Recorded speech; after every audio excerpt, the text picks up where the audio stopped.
So the power of Telegram uh, is geared up toward facilitating the people that fringe small groups of or like of a common interest, people that get together for some purpose of a common interest that make these small fringe groups. And you can't deny that when they get there with the encryption application, social media to make conference calls that Big Brother can't see in, that they would be winning, right? Winning. But that also, government needs them to win too. So they got to be careful how much they suppress that too, because there's no more value of, like, what they call push of the for economic robust, economics. Like, it's, we're not going to get it from the same place that we've always got it, right? Which is in the shopping mall, right? Like algorithm. I don't want to say that by virtue of showing up in these conference chat rooms that you're going to be successful. I'm just saying that the people who are going there for that reason, right? And they're not driven by prosperity. They're not driven by prosperity. But when they end up in there empowered by those tools, they're winning. They're winning for real. They're doing whatever they're doing. We need to find out about it. Working out novelty, fringe little things outside of the interest, entirely absorbed, outside of the absorbed interest of making capital gain. It's still there to facilitate capital gain. It's the fact that you're operating outside of the interest of purely capital gain is the creation of a new venue for robust taxes. That's the same thing.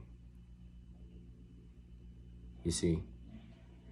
So whatever they suppress, they got to find out what they're doing, and then they got to make that downplayed aspect of being like nothing there. What is this technology? It doesn't do, it's nothing really, just nobody would ever sell off their NFTs if they knew how to deploy them, upgrade them, stake them, use them within DeFi ecosystems, build out on top of them,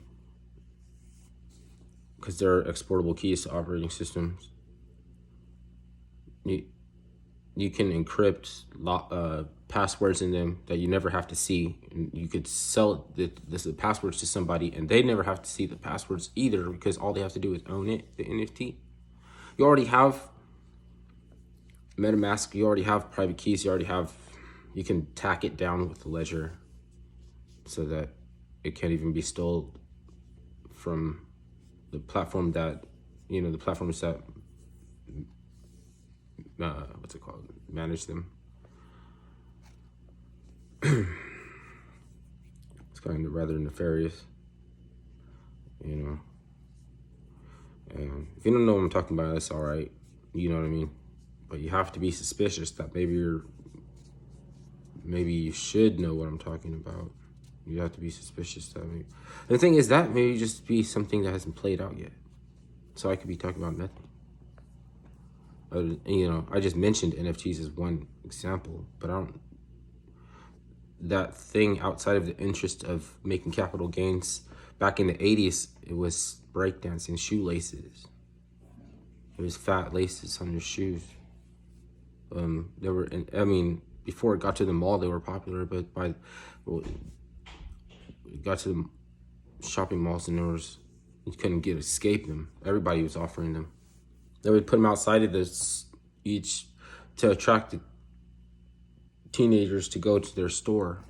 They'd have to see those breakdancing laces outside of them. Until then, at that point, then it's like uh, I guess when you see something so much, you never want to see that no more. You're so like, okay, I don't care if I never see another one, but because you want to be the anti-immature, whatever, like you don't progress out of immaturity, like with a fondness of the last thing that was the big deal, you know?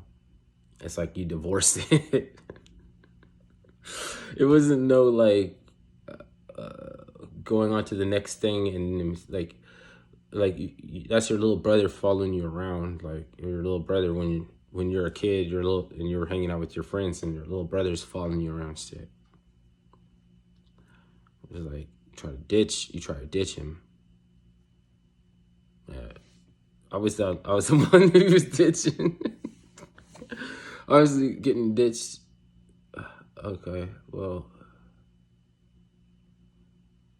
because I think I'm the youngest male, other than recently. So I'm not the youngest sibling, but the youngest male.